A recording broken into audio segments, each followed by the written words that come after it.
thank you for viewing this recording of a free event provided by Next Village San Francisco for our community. Next Village San Francisco is a local nonprofit providing services and support that empower seniors to live independently in their own homes. We welcome people who want to keep connected with their community as members, volunteers, and supporters. We host 30 to 40 free activities and events each month for the public, and our members have access to our network of volunteers. Learn more and get involved at nextvillagesf.org. We hope you enjoy this video. I have worked in the long-term care insurance industry for 35 years. I started right out of college. My first job was working in a skilled nursing facility, and I was recruited by Aetna Insurance Company. And so I started in this industry when these policies were just baby, brand new concept ideas. So I've seen a lot of this industry and have followed the trends. One of the biggest changes for myself came in 2010. So I had been in my business for quite some time, but in 2010, my clients started filing claims. And I was told by our insurance companies that don't get involved in claims because you don't know what you're doing and we don't want you to get sued. And so, you know, something like that is told to you, it puts the fear of God in you that, oh, I don't want to get sued. I don't want to do anything wrong. So I'm not going to help with these things. But my clients were having difficulties filing claims, difficulties like getting somebody on the phone, getting somebody to return the phone call, these types of things. In one situation, my client asked if I could come to her home and help her fill out the paperwork because it was 16 pages long. And I said, absolutely. So I went to her home. And when I saw her, I knew right away under the terms of her contract that she would have been eligible for benefits because of her condition. She was quite disabled and in just a ton of pain and on lots of medications. Filled out the paperwork, she mailed it off, and I went on my way. But before I left, I asked her, can I please bring in a geriatric care manager for you? Because I met her caregiver and I didn't feel comfortable with her caregiver. I thought that she wasn't an appropriate person to take care of my client. All of these policies in California that people purchase, if you purchased your policy in California, you may not know this, but you can actually hire anybody you want. In most cases, you do not have to go through a home care agency, which for some people that works out great. In my client situation, the caregiver that she had was not an appropriate placement because my client was in a lot of pain. So fast forward about 6 weeks, I got a phone call from my client's family that she had passed away in her home. And she passed away as a result of the caregiver dropping her as she was trying to help her into the bathroom. And I won't go into the details, but it was a horrific situation. And so the family's telling me this, of course, my first thought was, I knew it. I should have insisted that she let me help her find a caregiver. And then they said, and by the way, that piece of garbage policy that you sold her hasn't paid anything. And then I just was under the pile. I could not believe what I heard because I knew she was eligible. And I said, well, let me call the insurance company and find out what's going on. So I called and it was nothing. It was a missed signature. It was a missed phone call.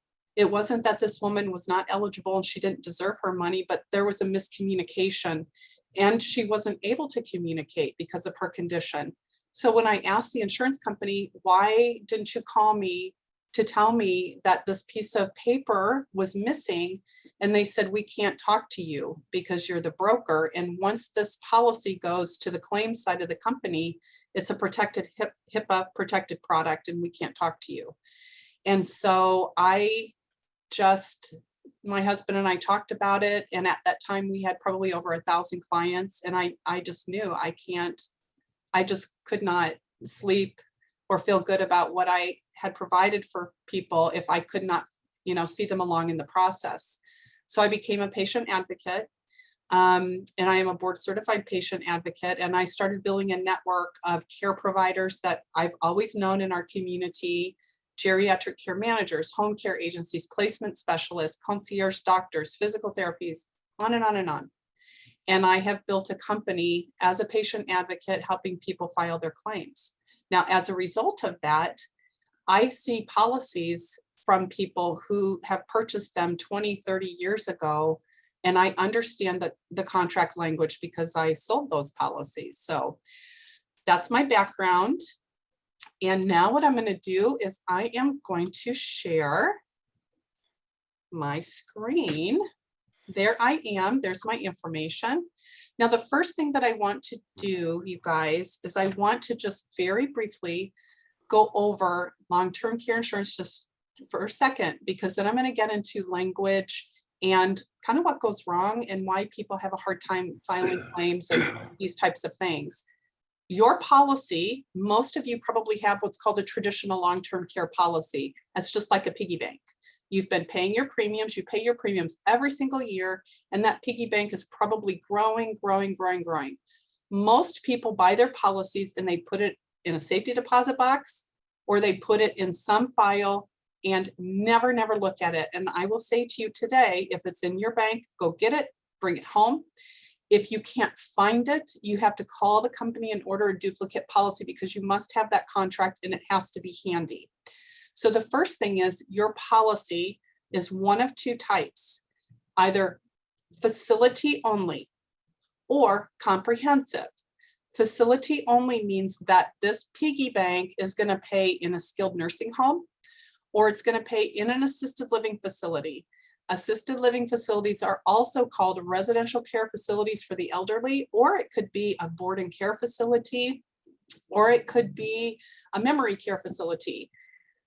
Skilled nursing home. So this is why people buy long-term care insurance, because they think to themselves, if I ever went into skilled nursing, I would go broke.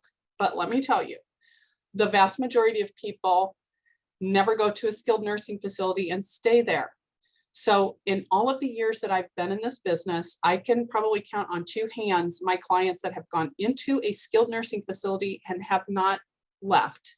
Skilled nursing facilities presently are generally for rehabilitative purposes, when someone has a hip replacement or post-surgery, or something has happened that they just need some rehab, and then they go elsewhere.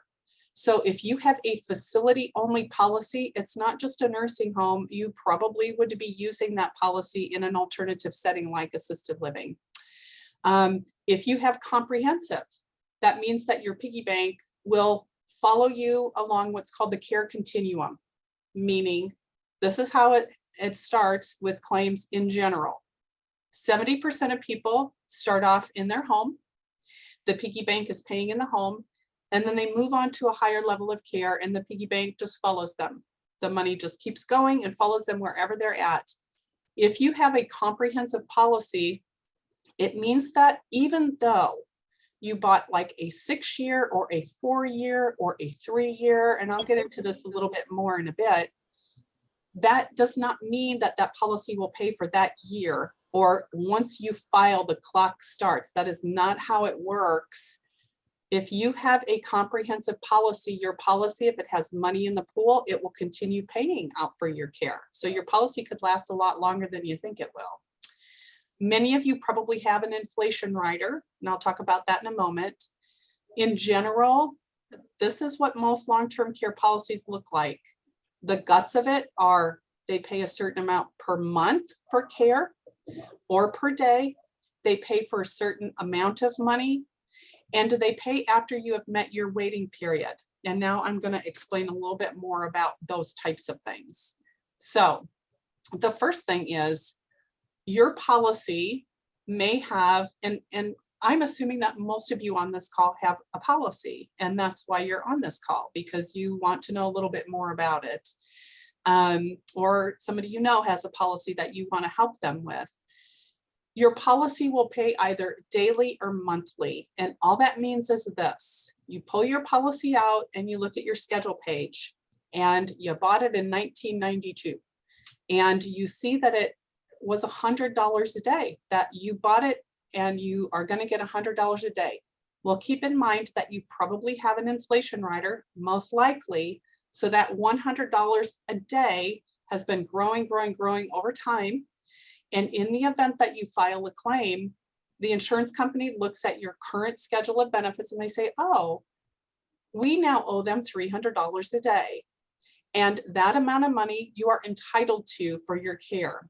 So when we file claims for people, we take a look at their circumstances. We say, what do they need, first of all, to be safe in their home, to stay safely in their home if that's what they want, so that they don't have any accidents. It's a prevention. Then we look at how much money per day or per month the policy will pay. And we work with home care agencies, look at how much they're charging per hour, and we help our clients understand, okay, for this amount of money, this is how much care you're going to be able to receive. This is how much out of pocket you're going to be. And this is how long this thing is going to pay for your care. A comprehensive or a single setting, I've already talked about that a little bit. When you pull out your schedule of benefits, if you see on your schedule of benefits, and the schedule of benefits should be page 2 or 3 or 4, it's right generally at the very beginning of your policy. It'll say benefits or schedule. And if you do not see home care anywhere listed on that, that means you do not have any home care coverage. What you want to do also is look all through the policy and look and see if there's any riders. The riders will be in the very back of your contract. Some of the old contracts would say, we'll pay in a facility, and if you add this rider on, we will also do X, Y, and Z. So when we work with people, generally they'll say, I know I have this, I know I have that, and I always say, I want to see your contract, because how many of us remember what we did 20 years ago? Very few.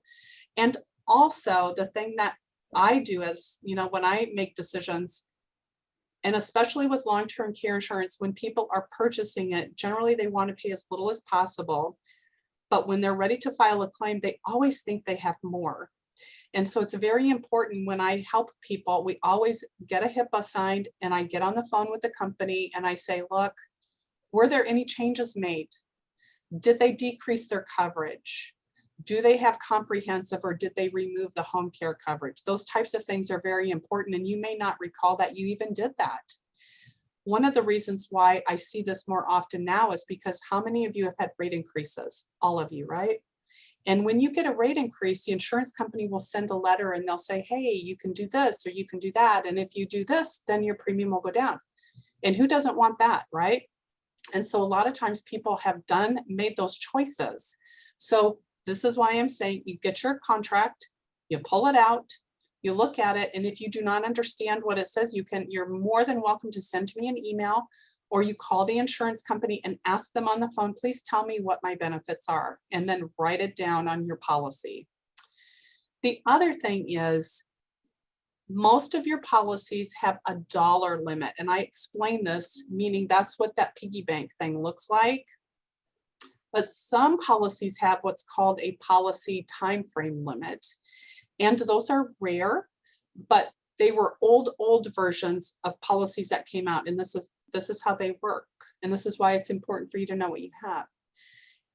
If you have a policy that pays a per day, and that's a limit, then if you're entitled to $100 a day, and maybe you have somebody come in for $50 a day, the insurance company will pay you $50 a day, and the rest of the benefit just vanishes, disappears. They won't hold it in a pool for you. It just vanishes. And so it's important for you to understand, or somebody to explain to you, okay, if I don't use all of my daily benefit, what happens? Because I'm entitled to $300 a day. What if I only use $100 a day? What happens to that extra money? And by reading the guts, the language in your contract, we can tell you which one you have. Now, the next thing, this is always a real bugaboo for people. It's a deductible or elimination period. And this is so difficult for folks because nobody remembers that they did this, right, when they bought their policies. 90-day deductible is standard. And what that means is most people have what's called a 90-day elimination period, deductible, waiting period. It's all kind of the same thing. If you have CalPERS, your waiting period is easy to meet because it's just 90 calendar days. And CalPERS says this: from the time that you are considered chronically ill, might even be in a hospital, the clock is ticking. 90 days forward. You don't even have to have care. As long as you're considered chronically ill, they credit you those 90 days. Most people, however, do not have policies like that.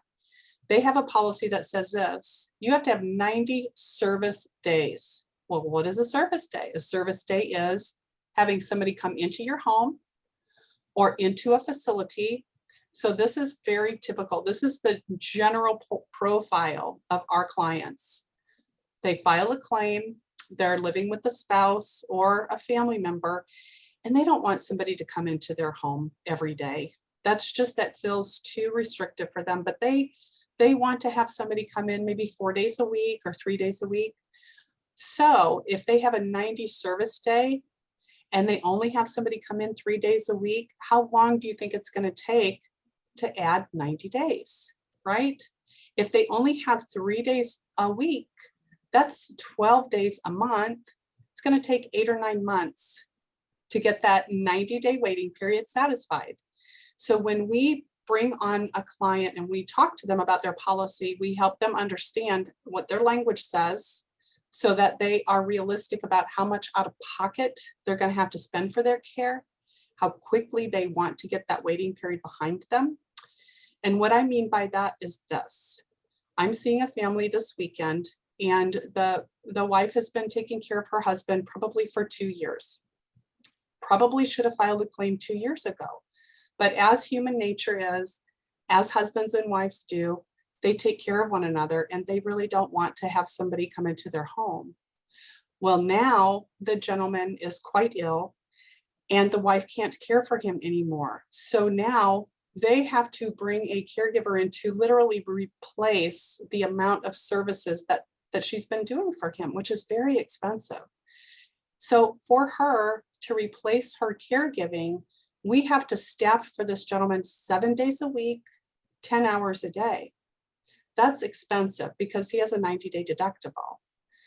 Had he filed earlier when his care was a little bit, he didn't need as much, he could have gotten that waiting period met.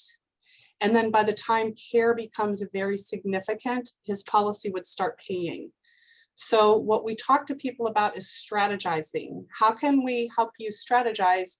1, being out of pocket less, and 2, making sure that you're giving a respite to your primary caregiver and getting as much out of your policy as you possibly can.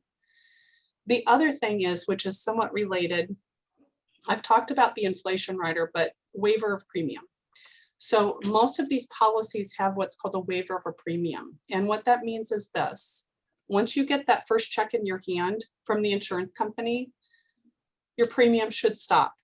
Some policies don't do that, but most of them do. And so what that means is this: you've paid your premium for 20, 25 years. You have a claim. You start getting money out of your policy, and at that point, your premium ends. So any future rate increases that you would have otherwise paid, you will not have to pay. It's a wonderful benefit. As I said before, there are different places that these policies will pay. The terminology is so critically important, and here's why. We file many appeals, and why we have to file appeals is because people make decisions without understanding their contract language. Make decisions in 2 ways. 1, they'll hire a caregiver that is not qualified, and the insurance company says, no, no, no. 2, they go to a facility or a community and their policy doesn't pay in that community. And so it's very important that people understand, if they do have a comprehensive policy, what type of home care provider is allowed, what type of community care center is allowed.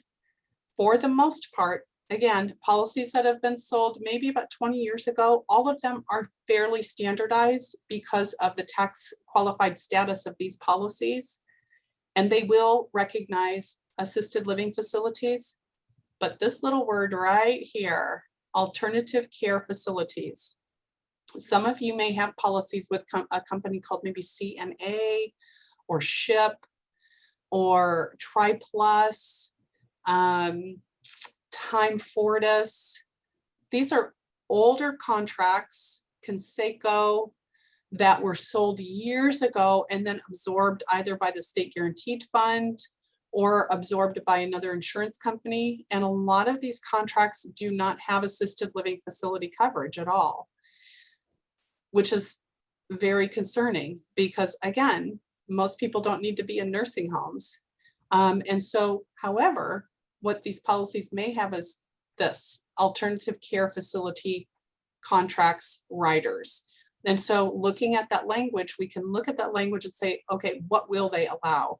And before our clients move into a community to receive care, we try and do a pre-qualification with the carrier to make sure that everything is going to be okay.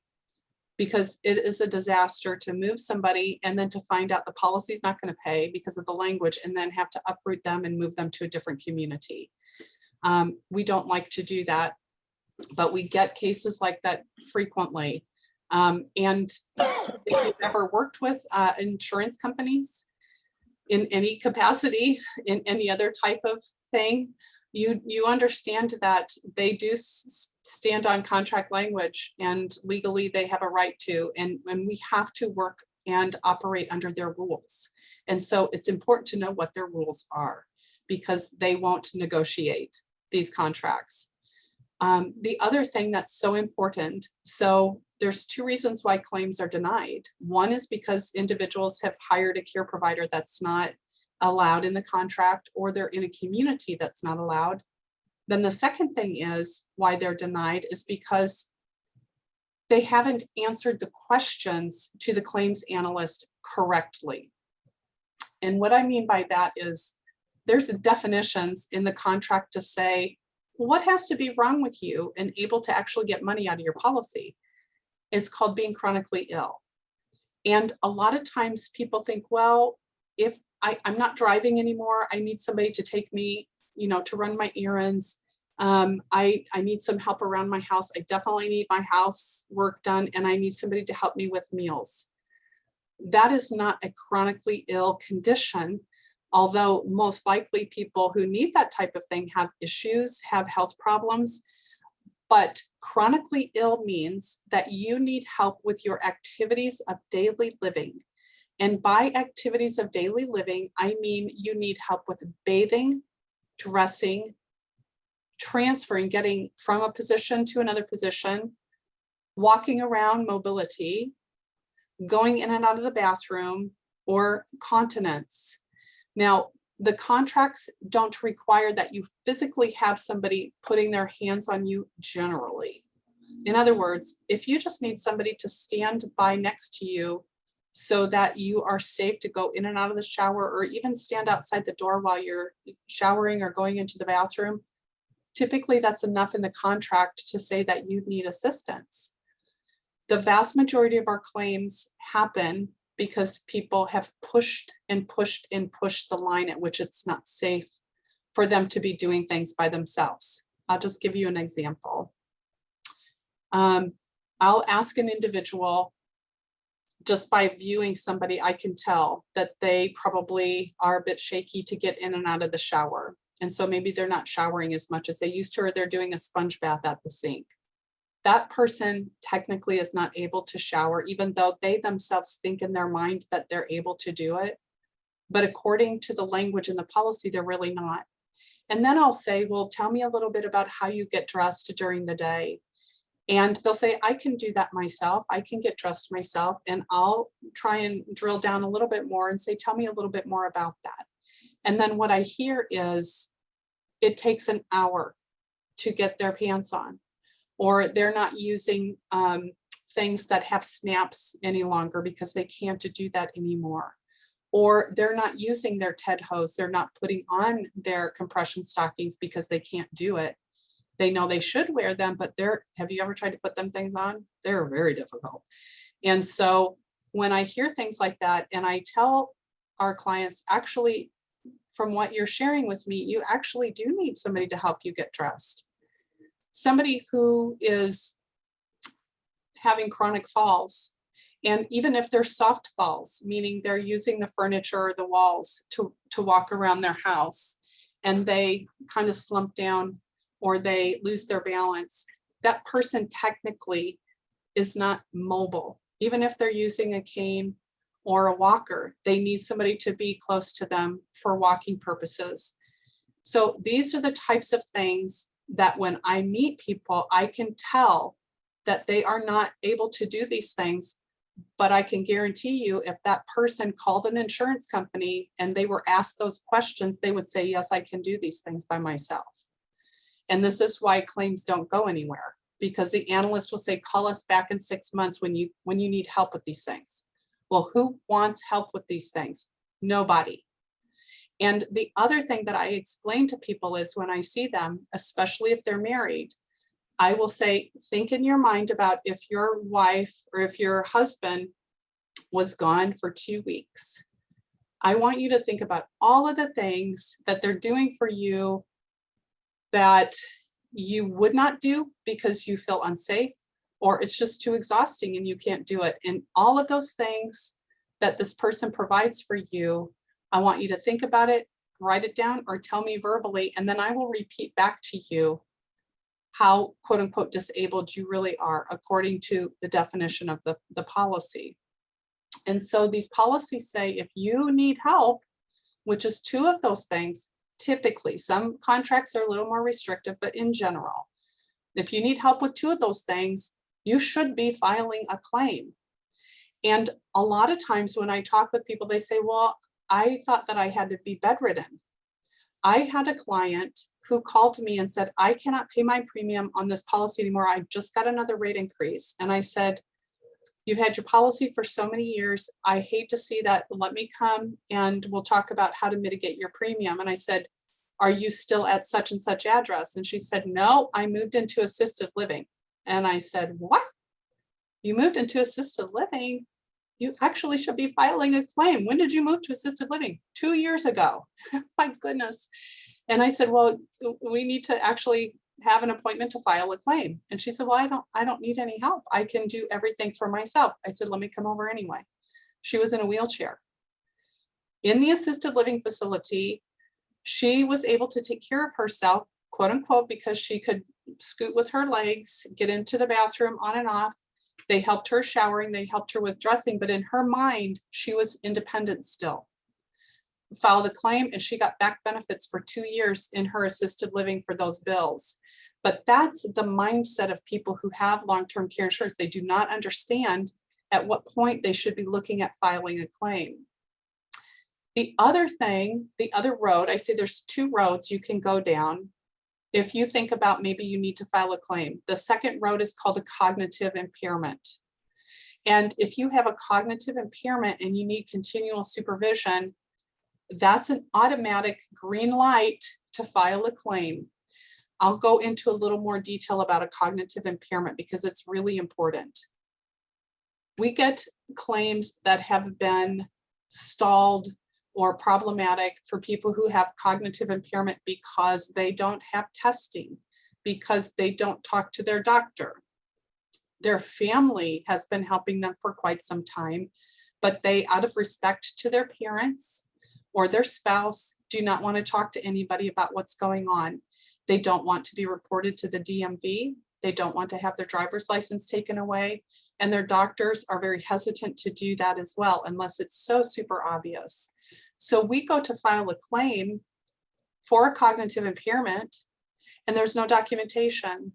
We can't file a claim like that because remember, there's rules to follow. And so when we get a case like that, we try to back up and help the family understand what we need to do to collect what's called proof of loss. Proof of loss for a cognitive impairment means there's got to be substantial scores from these tests that are really horrendous for people to take. I've taken them myself. I sat on the board of an adult day Alzheimer's facility for 7 years, and they asked all the board members to go through the process of it being tested.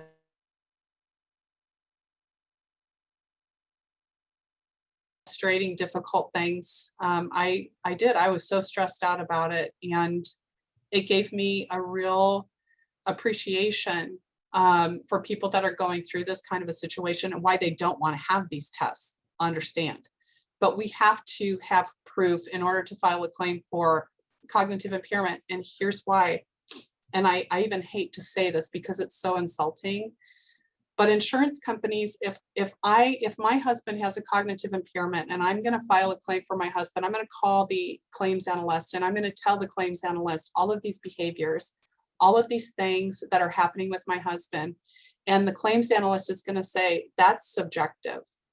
That's your opinion. That's your perspective. I want to know what your doctor says. And then I would say, well, we haven't talked to our doctor about it because my husband, doesn't want me to tell people. My husband doesn't want to go to the doctor. And the claims analyst will say, I'm sorry, we can't help you. And it's so insulting and heartbreaking because do you think that that woman is making that stuff up? No, she's not. So we help families like that get their act together, so to speak, so that the spouse or the family can get care and that policy can be activated and on firm footing. Now, one of the things I want to talk about really quick before I go on to claims, problems with claims per se, although I've been talking a little bit about that all the way through. I know that you're all getting rate increases, and I want you to have perspective on that, okay? I have a policy that I've had for over 20 years, and I got a 95% rate increase a year and a half ago. And it was a kick in the gut because that's a lot of money. That's a huge increase, and my husband got the same increase. But I have to tell you, even with the rate increases that are coming out that I got, our policies are still dirt cheap. If you purchased your policy 10, 15, 20 years ago, you can't touch those premiums for anything that we're doing right now. In fact, I had an opportunity yesterday to speak to a woman. She was 76. She got another rate increase with her Genworth, and she's just spitting nails. She's so mad. And I said, all right, I want to tell you how much your policy is worth if you came to me and tried to buy this on the market today. So her premium, she's paying a little over $5,000 a year. Remember, she's 76 years old. I plugged in the numbers. I looked at 3 companies for her, and her premium was $25,000. So if she wanted to buy the same policy in today's dollars on the market, she'd be $25,000, and she did not believe me. And so I printed out the illustration and I emailed it to her, and I said, please, if you can pay the increase, please pay it, because what you have, your huge daily benefit, your compounded inflation rider, your length, and all the money in your pool, it's so valuable. Please pay that premium. So I know that you get ticked off and that people get mad. And the reason I put this little picture here is because what I see people do all the time is they get these letters from these companies, and Genworth does this. All of the companies do this. They send letters and they say, oh, so we're going to raise your premium. But if you want a buyout, if you just want to pay no more premiums, we'll just call it a day. And what will happen is we will give you the amount of benefit that your premiums have paid so far. And if you'd like to do that, please sign here. And a lot of people do that because they think, I don't want to pay any more premium. I'm sick of this. Keep in mind, these people are at a time at which they probably will be filing a claim. So this is a strategy, shall we say, and they're not doing you any favors to offer you those types of options. Don't take it because it's not going to benefit you. Okay, if your premium increases, what you need to do is you have to strongly consider, like I said, keep your benefits in place. If you're in your 70s and 80s, do not touch that policy. Keep it as is. The only area you might want to change is if you have an inflation rider. You can take that off now, because when you bought it in your 50s and 60s, you needed all that growth. If you're in your 80s, you don't need that growth time any longer. So you can take the inflation rider off and freeze your benefits where they are. That's one thing you can do. Genworth sometimes doesn't allow you to do that. So with each client, I have to get on the phone or help them get on the phone and ask The insurance company, okay, you sent me this letter in the mail. You said I could do A, B, or C. Are there any other options? And they'll say yes. And so that's what you need to do, is to call and find out. The other thing is, if you have any significant health issues, don't touch your policy, keep it in place, because again, you're not going to be able to buy another policy at all. And if you have had health conditions or whatnot, and as gently as I can say this, if you know someone, you're in a family with someone, you're married to someone, you have a friend who's making irrational decisions about their finances or things like this, you need to step in and help them. Because this is one of the things that we see also, that our clients that are in their 90s, they if they're having cognitive issues, will make poor decisions and they will drop that policy. And all of the premiums that they've paid in for that thing are basically gone, lost, policy no more, and they should be filing a claim instead of dropping the policy. And then if they file a claim, their premiums will stop. If you're 50 to 70 years of age, you'll be offered, like I said, in a letter that you can quote unquote have a buy-up policy. No more premiums, don't have to pay any more premiums. And if you just are so annoyed with your company and you say to yourself, I don't want this policy anymore, but I want coverage, and you're in your 50s, you can consider keeping that policy in a paid up option so you don't pay any more premiums, but don't do that until you get another policy. And you can look and shop for another policy and possibly get a hybrid policy, which is a life insurance policy with a long-term care rider.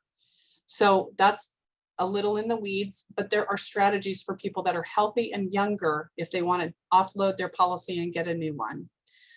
But don't ever cancel your coverage until you have a new policy approved. Okay, I am not going to show that. It's just premiums. I'll just go over it really quick, but just so that you'll understand, these are the premiums now that people are paying for these policies. So just like I told you the other day, or just a little bit ago, the woman I spoke with the other day, for a small policy, a female age 75 and over is going to be paying over $7,000 a year on average. And you see the male is paying quite a bit less. That's another story. Okay, now, a claims advocate. Why is this necessary? When I first started doing the advocacy, I did feel as though it just is not fair. There's something that feels not fair about this, that you have to actually hire somebody like me to get what you deserve. And over the last 11 years that I've been providing this service for people, I get it. One of the reasons why this is a different type of a claim is because it's long. It goes on a long time. Sometimes people will be on claim for 3, 4, 5 years. And guess what? The insurance company doesn't rubber stamp your claim every year. They do what's called recertifications.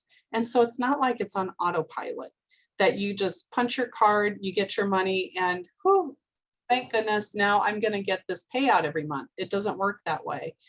You have to be on top of this. We have clients that we have picked up who literally have been on claim for more than 5 years in assisted living and all of a sudden have been denied coverage. Why? Because a piece of paper wasn't filled out properly. And if that person doesn't understand that they just need to go back and have the staff at the facility just fix that a little bit, that policy, that claim will stop paying. It will not be reopened. That's it. End of story.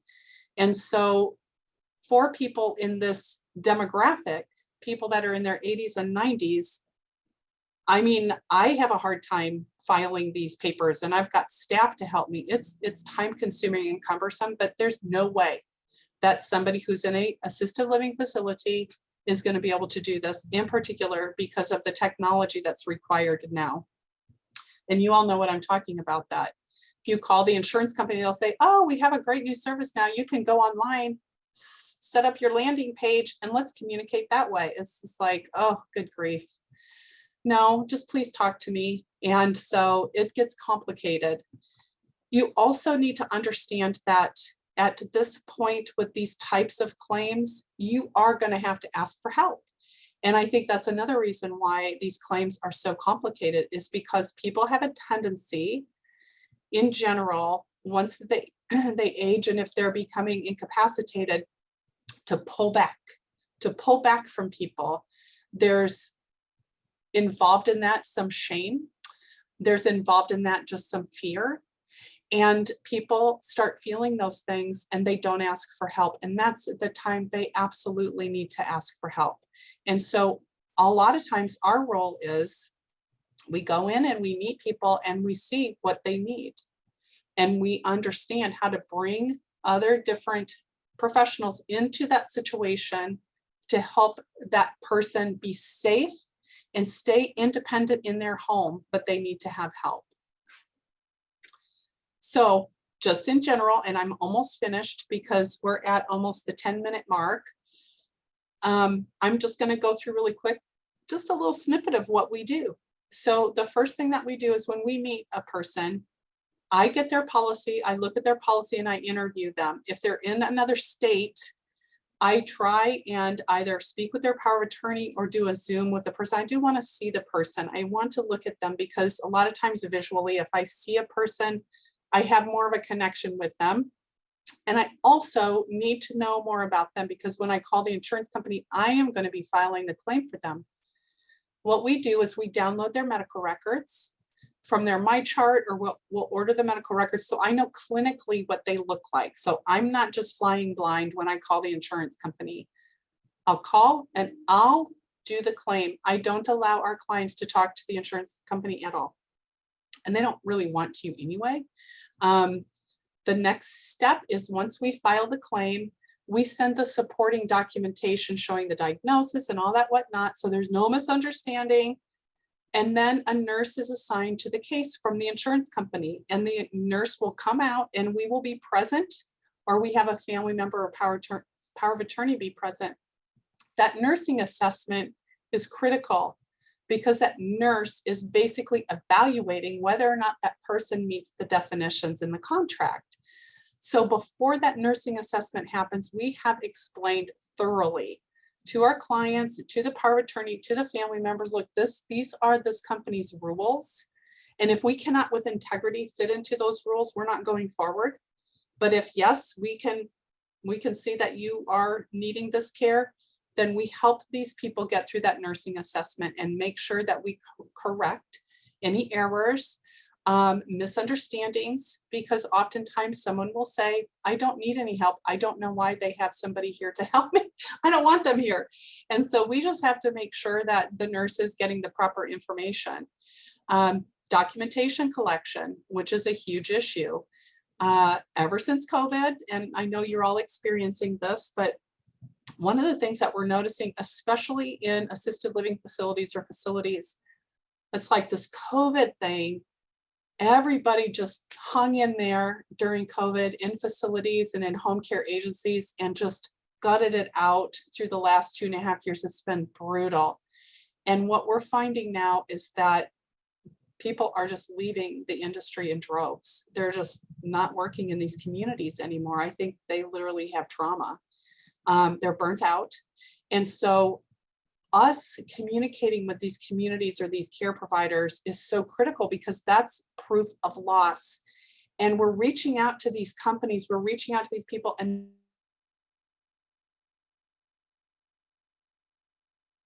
yes. And so it is part of our job is to make sure that we have all of these things together. And then the claim is approved. Yay, we got the claim approved. Then what do? We follow people for a year at a time. And once a week, we send invoices and care logs to the insurance company so they can put the money into our client's bank account to pay for care. And then we watch it the whole year. We make sure that the benefits are paid properly. And if there's a zero or a problem, then we resubmit things and fix things, just like your doctor's office, and take care of it for them. And that is what we do as a claims advocate. And I think that is my last slide. Thank you for viewing this Next Village video recording. We hope you enjoyed it.